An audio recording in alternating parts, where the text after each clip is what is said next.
I've seen the goods, I've seen the bads, I've seen the highs, I've seen the lows, and I like the goods and the highs better, is what I can tell you about cattle. So.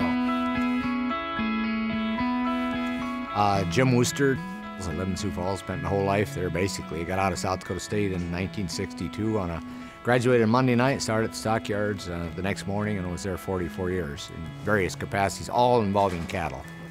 Well, obviously, you know, agriculture is huge in any community, Sioux Falls, Rapid City, Yankton, but especially if you get into communities like where I grew up, Chamberlain or Salem, Hayti, wherever it might be, because that's the elevator and the implement dealership and the feed store and all the stuff that's ag-related. That's their whole community.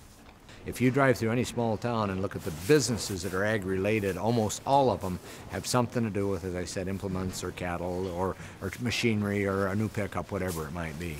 We've got ag leaders, including South Dakota State University, animal science people, that the entire nation turns to when they want advice or information.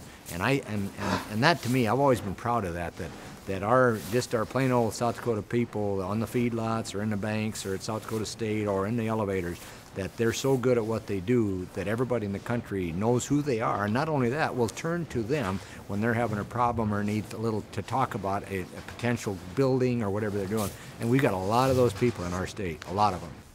If things are going good, we can all do good. We don't need a lot of help. But when you get into a deal like this really bad drought or bad prices or whatever it might be, and you've got a good relationship with the people that you do business with, and especially your lender, it really makes it easier to survive and get into next year. Next year will be better. It always is. And that, when you get into hard times, if you're not getting along with your banker, I'll tell you what, everything else is just magnified.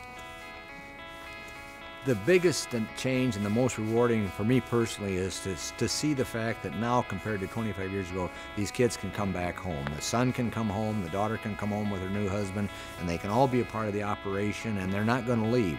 The places now don't have to be sold to somebody that nobody knows because they don't have enough money to go on. It's working so well. But finally, agriculture the last few years is really getting rewarded for the investment and for their labor. And that didn't happen up until about 8-10 years ago. There's finally enough money on these family farms that the young people can come back, mom and dad can help a little bit and then retire, and then the grandson and the grandson after that. And it's really, really been a wonderful thing to see.